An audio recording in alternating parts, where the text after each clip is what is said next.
బలిపీఠము అనే పదంలోనే ఉంది. బలి అర్పించేటువంటి స్థలమే బలిపీఠం. అసలు ఈ బలిపీఠం దేనికి సూచన? దేవుడు ఎందుకు బలిపీఠమును కట్టమంటున్నాడు అంటే అసలు బేసిక్ స్టెప్ ఏంటంటే బలిపీఠము ఈక్వల్ టు దేవుడు మనలను అంగీకరించేటువంటి స్థలమే బలిపీఠం. అసలు మొట్టమొదటిగా ఒక బలి అనేది మనం హేబేలు అర్పించినట్లు మనం చూస్తాం. అవునా? ఇక్కడ బలిపీఠము కట్టాడా లేకపోతే బండ మీద ఇచ్చాడా అనేది మనకు తెలియదు. హేబేలు ఆల్రెడీ దేవునికి ఏం అర్పించాడు? బలి అర్పించాడు. అప్పుడు ఏం రాయబడి ఉంటుందంటే దేవుడు హేబేలును అతని అర్పణను ఏం చేశాడండి? అంగీకరించాడు. దేవునికి స్తోత్రం కలుగునుగా.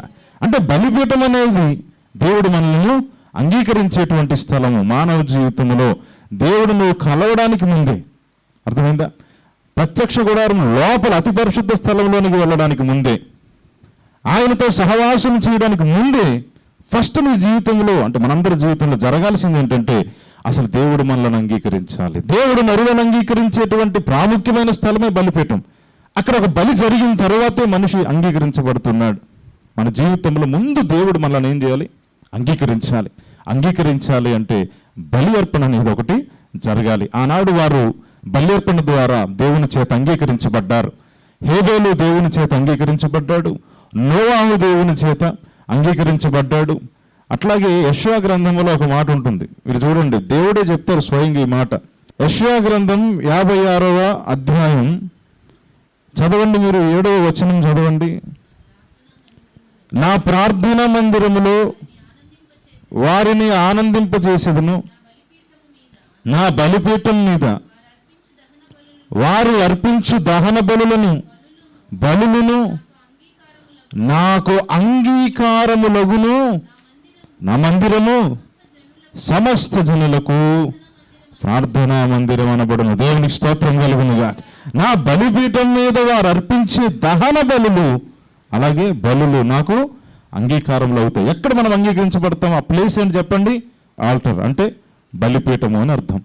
ప్రతి ఒక్కరి జీవితంలో కూడా ఈ బలిపీఠం అనేది ఉండాలి. బలి అర్పణ ద్వారా దేవునికి మనం ఏమవుతాం? అంగీకారములు అవుతాము. మన యొక్క జీవితాన్ని మనం పరిశీలన చేసుకుంటే దేవుడు అంగీకరించేటువంటి లక్షణాలు వాస్తవానికి మనలో ఉండవు. అవునా కదా? చెప్పండి. నరుని హృదయాలోచన బాల్యం నుండే చెప్పండి చెడ్డది.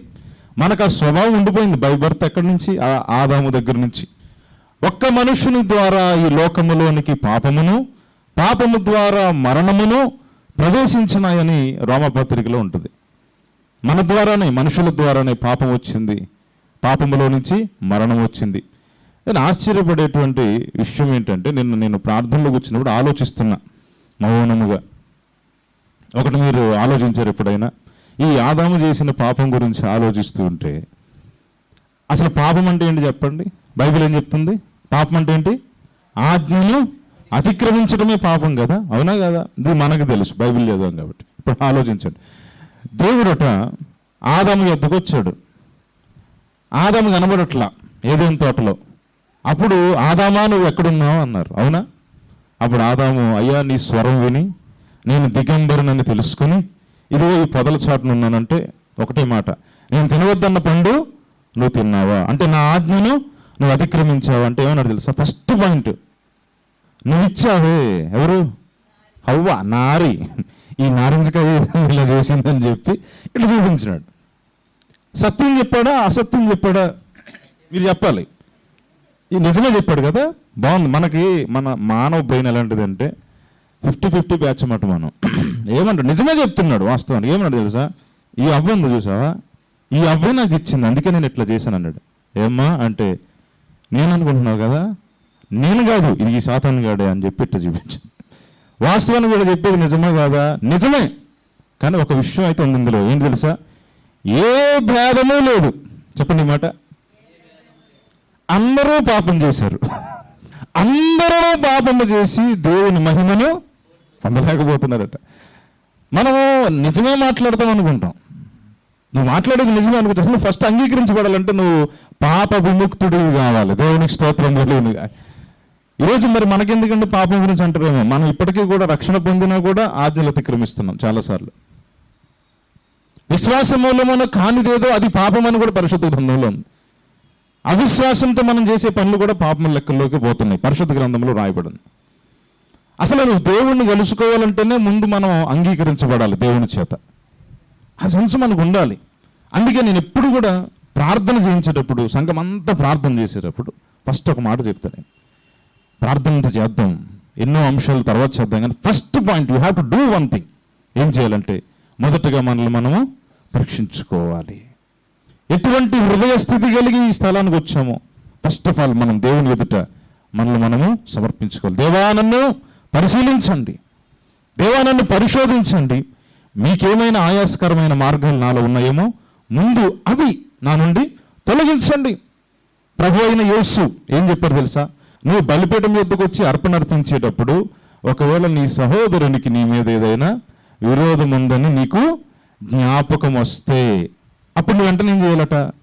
ఆ బలర్పణ ఆపేసి వెళ్ళి అతనితో సమాధానపడాలట. అందుకే కొంతమంది అంటారు, నిజమే బ్రదర్, అందుకే నేను అస్సలు జ్ఞాపకం చేసుకున్నాను. అందుకే అంటున్నా, ఇక్కడ ఒక పెద్ద లాజిక్ ఉందని. ఇక్కడ ఏమన్నాడు? కరెక్ట్గా చూస్తే ఏమనుంది ఇక్కడ? నీకేమైనా జ్ఞాపకం వస్తే, నీ జ్ఞాపకం వచ్చిన వెంటనే వెళ్ళి వారితో సమాధానపడి అప్పుడు ఇక్కడ అంటే దాని అర్థం ఏంటంటే, అసలు నీకు జ్ఞాపకం రావాలంటే నువ్వేం చేసుకోవాలి చెప్పండి? ముందు మనల్ని మనము పరీక్షించుకోవాలి కదా. లొల్ల ప్రార్థన చేయడం కాదు. First of all you have to check yourself. First నువ్వు ఎట్లా ఉన్నావో, నీ పరిస్థితి ఎట్లా ఉందో ఏమండి దేవుని ఎదుట ముందు మనల్ని మనము పరీక్షించుకొని దేవునికి మనల్ని మనం సమర్పించుకొని అటు తరువాత నువ్వు మాట్లాడు దేవునితో, ప్రభు ఇది పరిస్థితి, ఇది పరిస్థితి, అది పరిస్థితి, తర్వాత చెప్దాం. బలిపీఠం దాటకుండా ప్రభు బల్ల లేదు, బలిపీఠం దాటకుండా మందసం లేదు, దేవుని వాక్యం లేదు. అక్కడ వరకు నువ్వు వెళ్ళలేవు. చాలామంది మందిరానికి అలా వచ్చి అట్లా వెళ్ళిపోతారు. విషయం ఏంటి తెలుసా? అసలు మందసాన్ని టచ్ చేయకుండా వెళ్ళేవాళ్ళు చాలామంది ఉంటారు. మందసాన్ని నువ్వు టచ్ చేస్తే దేవుని స్వరం నీలోనికి వెళుతుంది. దేవునికి స్తోత్రం చెప్పండి. కాబట్టి ఖచ్చితంగా దేవుడు నాతో మాట్లాడాడు అనే అనుభవంతోనే నువ్వు వెళ్తావు. ఆ బలిపీఠము దాటకుండా బల్ల లేదు, మందసం కూడా లేదు. అసలు లోపల నీకు దీపస్తంభం ఉండదు, వెలుగు ఉండదు. వెలుగు లేదు, బల్ల లేదు, దేవుని యొక్క మాట లేదు, ఈ 3 అనుభవాలు లేవు. కానీ సర్వీస్ అయిపోయింది అనుకోండి, ఆరాధన అయిపోయింది, ఏం ఉపయోగం అని అడుగుతున్నా నేను. పరీక్షించుకునేంత సమయం లేదు, సహవాసం చేసే పరిస్థితి రావట్లేదు. అసలు దేవుని మాట ఈరోజు నా హృదయంలోకి వెళ్ళిందని దృఢ నిశ్చయత కలిగి వెళ్ళేటువంటి అనుభవం లేదంటే నేను చెబుతున్నాను అక్కడ శూన్యం. 100%. ఈరోజు ఈ వాక్యం మీరు జాగ్రత్త హృదయంలో పెట్టుకోండి. దేవుని మాటలు ఎంత ఆశ్చర్యంగా ఉంటాయో, మానవ జీవితానికి అవి ఎంత అత్యవసరమైన. నా ఈ మాటలు ఆత్మయును జీవమునై ఉన్నవి అన్నాడు. దేవుని స్తోత్రం కలుగునుగా. అవి నీకు జీవాన్ని తీసుకొస్తాయి. దేవుని మాటలు దేవుని సన్నిధిలో గడిపే సమయం అండి సరదా కాదు.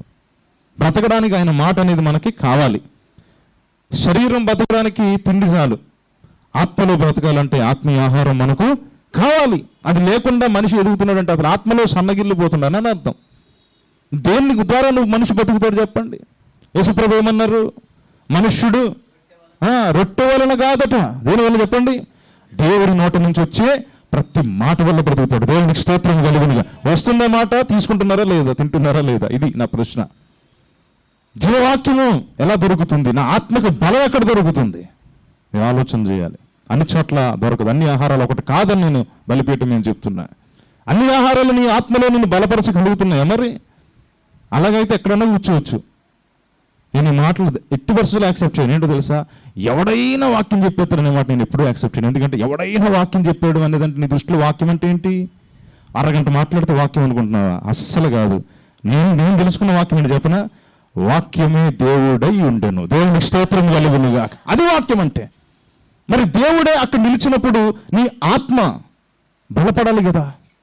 దేవుని స్వరమే అక్కడి నుంచి వస్తున్నప్పుడు నువ్వు అంతరంగంలో మంట కలిగి ఉండాలి కదా. అప్పుడు చెప్పాలి ఇది వాక్యం అని.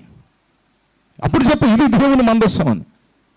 అటు అనుభవం లేకుండా ఎవరైనా చెప్తారంటే నీ దృష్టి బాగాలేదు. ఫస్ట్ ఆఫ్ ఆల్ బికాజ్ నీ దృష్టిలో వాక్యం అంటే విలువ లేదని అర్థం. చాలామంది వాక్యాన్ని విలువ ఎవరు తెలుసా మీకు? ఈ రోజుల్లో నాకు అది చాలా బాధ అనిపిస్తుంది.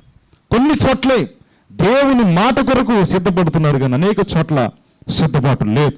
చాలా చోట్ల క్రిస్మస్ కొరకు పోకపోవడం కారణం ఏంటంటే 6 అన్నారు అనుకోండి, 7, పాటలు 8, డ్యాన్సులు 9, స్కిట్లు 10, ఏమండి సన్మానాలు, హడావుడి, 10:30, 11 ఇప్పుడు వాక్యానికి సమయం అంటారు. ఆల్రెడీ అలా సగం మంది ఎదురుపోతారు, కొంతమంది అక్కడ వెళ్ళి భోజనాలు కూడా చేస్తూ ఉంటారు. ఇప్పుడు 11 ఈయన పట్టుకోవాలన్నమాట మెసేజ్. చాలామందికి ఎదురవుతుంది, విసుగొచ్చి చాలామంది మానేస్తారు. వాక్య ప్రసంగికులు అయితే వెళ్ళట్లేదు మ్యాక్సిమం చాలా చోట్ల. హడావుడిగా అయితే హడావుడిలు జరుగుతున్నాయి. నేను అంటున్నా, దాని ద్వారా నువ్వు సమాజానికి చూపించేది ఏంటి? అట్ ద సేమ్ టైం సమాజానికి అవేర్నెస్ ఏమొచ్చుద్ది అని అంటున్నాను నేను. సమాజం ఏం తెలుసుకుంటుంది ఆ కూడిక ద్వారా? గంతులు వేయాలనా, లేకపోతే కేక్ కటింగ్? మంచి ఏం కేక్ అండి అది సార్? అక్కడ ఏం కేక్ సార్? వెనీలా అండి, బటర్ స్కాచ్ అంటారా అని. అవసరమా ఇప్పుడు ఇవన్నీ సోది? ఎందుకండి? నాకు నిజం సరే, ఏదేమైనప్పటికీ కూడా నాకు అనిపించింది, నేను కలిగిన కొంచెమైనా గట్టిగా పట్టుకోవాలి. దేవునికి స్తోత్రం కలిగిన ఒక్క చోట మాత్రం రుద్దుతున్న మామూలు కాదు అసలు. సంగమా, మీరు అస్సలు ఎట్టి పరిస్థితుల్లో కూడా లూజుకోవడానికి వీల్లేదు. ప్రార్థనలో కానీ, వాక్య అవగాహనలో కానీ, మళ్ళీ ప్రశ్నించి వాళ్ళని కనుక్కోవడంలో కానీ. ఎందుకంటే ఒక్కొక్క చోట కాన్సన్ట్రేషన్ చేయడం, ముందు వాళ్ళు దేవునిలో బలపడాలి. దేవునికి స్తోత్రం. ఆచారాల నుంచి విడుదల పొందాలని నేను కోరుకుంటున్నాను. నువ్వు దేవుని ఎరగకుంటే, ఆయన స్వరం ఎరగకుంటే, నువ్వు ఆయన ఎప్పుడు వస్తున్నారు మధ్యాకాశం, నీకు ఎప్పుడు ఉంటుంది సిద్ధపాటు చెప్పండి? ఇవా మనకు కావాల్సినవి. ఎంతసేపు శరీర సంబంధమైన అవుట్వర్డ్ జీవితం మీదే దృష్టి ఉంటుంది, కానీ ఇన్బిల్ట్ లైఫ్ మీద అస్సలు ఉండట్లేదే. ప్రభువుని ఎరిగినటువంటి, ప్రభుని లోతుగా ఎరిగేటువంటి వ్యక్తులే ఆ లోపల జీవితాన్ని ఎలివేట్ చేయగలుగుతారు. కానీ ఈ బైపై బాహాట హడావుడి కలిగిన వాడు ఎప్పుడు బైపై హడావుడే ఉంటుంది. సంఘాలు అట్లా ఉండడానికి వీల్లేదు. దేవుని సంఘం ఎప్పుడైతే దేవుని మాటను మనం ప్రేమిస్తామో, దాని కొరకు నువ్వు సిద్ధపడతావు, ముందుగా పరీక్షించుకుంటావు, దేవుని చేత అంగీకరించబడతావు. ఈరోజు ఎంతమంది దేవుని సందులో నిలిచి అంగీకరించబడే స్థితిలోకి ఎంతమంది ఉంటున్నామో ఆలోచించండి. ఈ రాత్రి బలిపీఠం యొక్క అనుభవం ఏంటంటే, నువ్వు దేవుని చేత అంగీకరించబడే అనుభవం అక్కడ ఉంటుంది. బలిపీఠం మీద నీ సమస్త అహము, దుష్టత్వము, అజ్ఞానం, మొహము సమస్తం అక్కడ సిలువేయబడి కానీ నువ్వు ముందుకెళ్ళే. హేబేలు అంగీకరించబడ్డాడు, నోవహు అంగీకరించబడ్డాడు. యెషయా గ్రంథంలో దేవుడు చెప్తున్నాడు ఏమని తెలుసా? ఇదిగో ఇక్కడ నేను మిమ్మల్ని అంగీకరిస్తా బలి అర్పణ జరిగే స్థలంలో. ఆదికాండం 35వ అధ్యాయంలో దేవుడే స్వయంగా మాట్లాడినటువంటి మాట ఏంటో తెలుసా? మొదటి వచనం చదవండి. దేవుడు యాకోబుతో, నీవు లేచి బేతేలునకు వెళ్ళి అక్కడ నివసించి నీ సహోదరుడైన ఏశావు ఎదుట నుండి నువ్వు పారిపోయినప్పుడు, చూడండి, నీకు కనబడిన దేవునికి ఏం కట్టాలి? నువ్వు బలిపీఠం కట్టు. దేవునికి స్తోత్రం కలుగునుగా. దేవుడే చెప్తున్నారు స్వయంగా. ఎందుకు కట్టాలి బలిపీఠము? ఎందుకంటే చేశాడు ఆయన. దేవుడు చెప్పిన పని చేశాడా? 7వ వచనంలో అతడు తన సహోదరుని ఎదుటి నుండి పారిపోయినప్పుడు దేవుడు అక్కడ అతనికి ప్రత్యక్షమైన గనుక అక్కడ ఏం చేశాడండి? బలిపీఠమును కట్టి ఆ చోటుకి ఏల్ బేతేల్ అని పేరు పెట్టిరి. దేవునికి స్తోత్రం కలుగునుగా. ఇదంతా ఎప్పుడు జరిగిందంటే, ఎందుకు దేవుడు అక్కడే వెళ్ళి బలిపీఠం కట్టమన్నాడంటే, అక్కడ యాకోబు మొక్కుబడి అనేది ఒకటి చేసుకున్నాడు. ఏం చేసుకున్నాడు? ఇక్కడ బలిపీఠము కట్టబడింది. ఆ బలిపీఠం దగ్గర ఒక సందర్భం ఉంది. ఏంటి ఆ సందర్భం తెలుసా? ఏ యాకోబు అయితే ఈ మాటలు చెప్తున్నాడో, ఇదే యాకోబు మనుషుల చేత తృణీకరించబడ్డాడు. అదే స్థలములో దేవుని చేత అంగీకరించబడ్డాడు. దేవునికి స్తోత్రం కలుగునుగా. బలిపీఠం, this is the place God will accept you. దేవుడు మనల్ని అంగీకరించే స్థలం. మనుషులు తృణీకరించిన దేవుడు అంగీకరించే స్థలమే బలిపీఠం. అందుకే ప్రతి మనిషి అక్కడికి రావాల్సిందే. దేవుడు తన వాక్యమును స్థిరపరుస్తూ ఉంటాడు అన్నమాట. వాక్యం అనేది నువ్వు ఒక్క నిమిషంలో, ఒక సెకండ్లో అలా అయిపోయేదేం కాదు. అది అర్థమవుతుందా మీకు? సృష్టి యావత్తు కూడా 6 దినములు అంటది. దినము అంటే మనం అనుకునే లెక్క మాత్రము కాదు. ప్రభువు దృష్టికి 1 దినము 1000 సంవత్సరముల వలె ఉన్నవట. దేవునికి స్తోత్రం కలుగునుగా. చాలా ఆశ్చర్యం. కానీ దేవునికి ఒక గుణం ఉంది. ఎటువంటి పనినైనా కూడా 1000 సంవత్సరాలు చేయగలిగే పనైనా, 1 సంవత్సరం చేయగలిగే పనైనా ఒక్క క్షణములో కూడా దేవుడు చెయ్యగలడు. దేవునికి స్తోత్రం కలుగునుగా. ఎలా చెప్పగలవు? ఇది చెప్పు. నీ నోటి మాట వేసేసావా? నేను నా నోటి మాట అంటే నోటుకొచ్చి చెప్పేసి దేవుడు అది ఇది నేను రెచ్చిపోను. యోనా గ్రంథంలో ఉంది ఆ మాట, మీరు చదవండి కావాలంటే. యోనా గ్రంథంలో మీరు ఆలోచిస్తే గనక ఆశ్చర్యం అనిపిస్తుంది. దేవుని కార్యాలు స్వతహాగా ఒక మొక్క ఈ రాత్రి మామిడి టంకేస్తే రేపు ఉదయానికల్లా మహావృక్షం అయిపోద్దా చెప్పండి? అస్సలు అవ్వదు, 100% కూడా కదా. కానీ దేవుడు తలుచుకుంటే అవుతుంది. దేవునికి స్తోత్రం కలుగునుగా. యోనా యోనా గ్రంథములో ఈ అద్భుతమైన మాట ఉంది. ఒక్క రాత్రిలోనే పుట్టి ఒక్క రాత్రిలోనే పెరిగిపోయిందట. ఏంటది? ఒక సొర చెట్టు. దేవుడికి ఆ సామర్థ్యము ఉంది. He could do impossible possible. అసాధ్యమైన వాటిని సాధ్యపరచగలిగే శక్తి మనం సేవించే దేవునికి ఉంది. దేవునికి స్తోత్రం కలిగిన ఆయన బలిపీఠం మీద కూర్చోవాలని చెప్తున్నా. ఎంత ఆశీర్వాదం తెలుసా అండి? దేవుని బలిపీఠం యొద్ద మనల్ని మనం పరీక్షించుకోగలిగితే ఎన్ని లోపాలు బయటపడతాయి తెలుసా? అందుకే మౌనముగా ఆయన సన్నిధిలో కనిపెట్టడం మంచిది.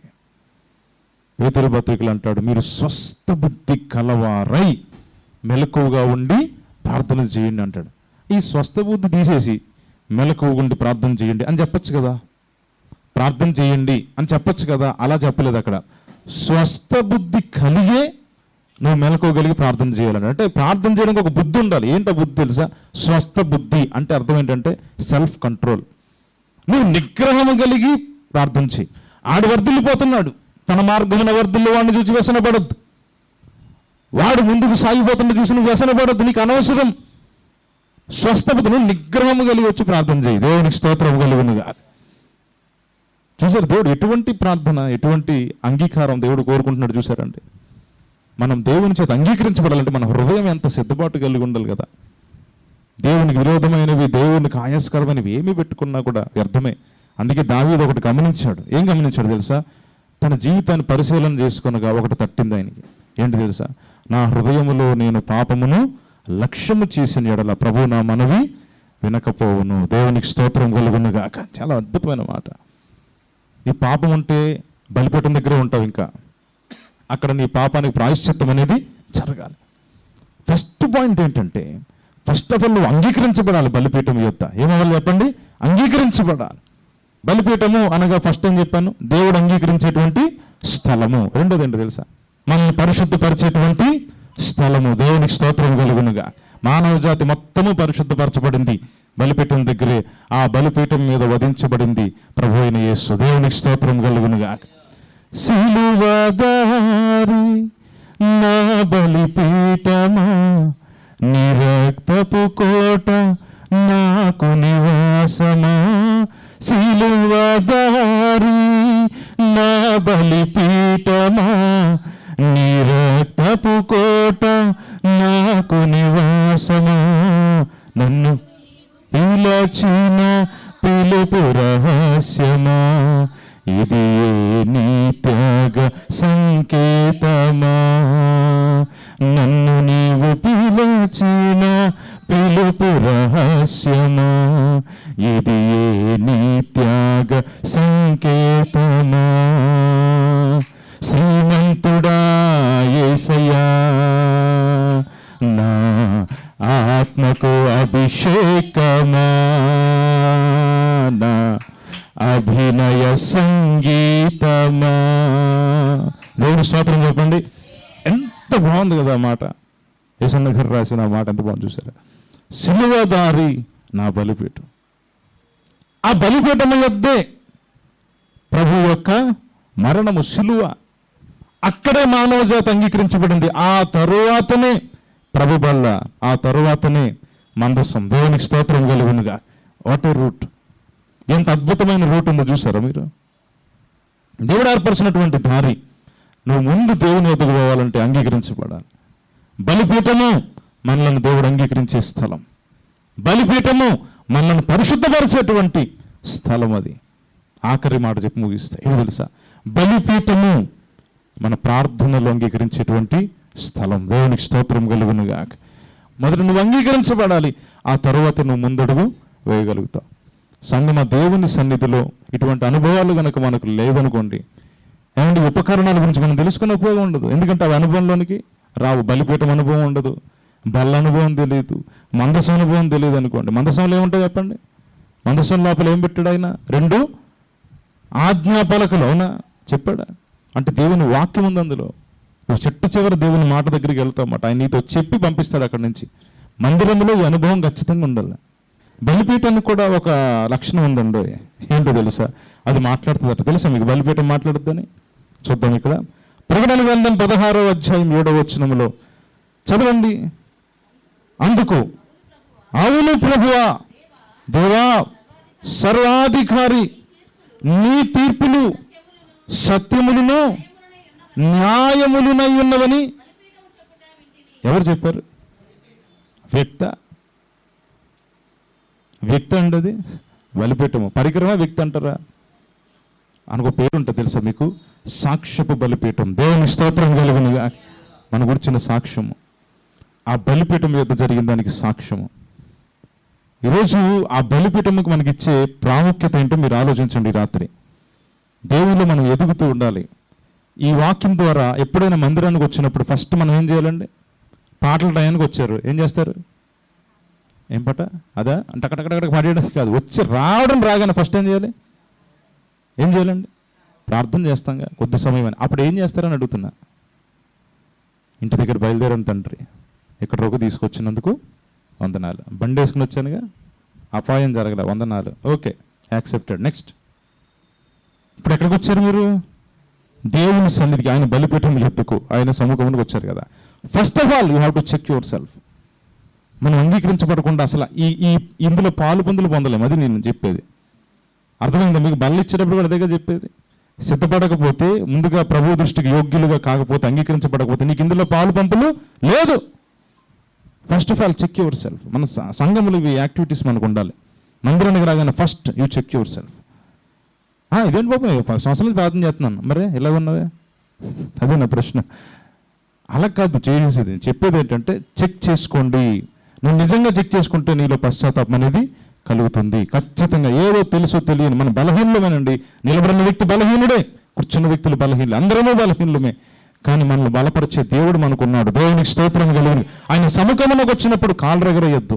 పరిసయుడిలాగా, సుంకరిలాగా తగ్గించుకుంటే నువ్వు ఎంతనే తీర్చబడతావు. ఎలాగా? నీతిమంతుడిగా. దేవుని సంధిలో మొట్టమొదట, ఎప్పుడు మందిరానికి వెళ్ళినా మొట్టమొదట మౌనంగా ఏం చేయాలి? దేవుని సంధిలో మనం పరీక్షించుకోవాలి, ప్రార్థన చేయాలి. హృదయంలో ఎటువంటి పరిస్థితులు మనకు ఉన్నాయో దేవుని దగ్గర మనం పరీక్షించుకోవాలి. బలిపీఠం దగ్గర అంగీకరించబడితేనే నువ్వు ముందుకు వెళ్ళగలుగుతావు, బలలోనికి వెళ్ళగలుగుతావు, మందసం వరకు కూడా వెళ్ళగలుగుతావు. అవేమీ లేకుండా, ఇటు అనుభవం లేదనుకోండి, ఆత్మీయ జీవితం రుచిగా ఉండదు. ఎందుకు వచ్చావు, ఏమి వింటున్నావు, ఎక్కడ పోతున్నావు ఏమీ తెలియదు. ఎందుకంటే ఫస్ట్ ఆఫ్ ఆల్ నువ్వు అంగీకరించబడలా. దేవుడు అంగీకరిస్తే నీ హృదయం చాలా తేలికవుతుంది. దేవునికి స్తోత్రం. ఇది అనుభవంతోనే చెప్తున్నమాట. ఎక్కడికైనా వెళ్ళండి, మొదటిగా దేవుని సంధిలో పరీక్షించుకోండి. తెలుసో తెలియక చేసిన ప్రతిదీ ముందు ఒప్పుకోండి.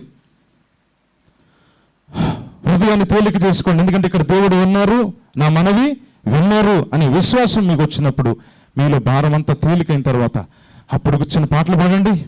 ఎంత ఆత్మల ఆనందం ఉంటుందో. దేవునికి స్తోత్రం కలుగును. అప్పుడు కూర్చుని వాక్యం వినండి, భలే ఎక్కుతుంది. అర్థమైందండి? ఇటు అనుభవాలు లేవనుకోండి, అసలు దేవుడు నీలో నివసిస్తున్న ఫీలే నీకు లేదు. ఎందుకంటే ఇదంతా దేవుని మందిరమే. ఇందులో ఎవరు ఉండాలి? దేవుడు ఉండాలి. దేవుడు ఉన్నాడనే అనుభవం నీకు దేవుని ఆరాధనలో రావాలి కదా. ఆ ఫీల్ లేకుండా పోతున్నావంటే you are wasting your time, అంతే.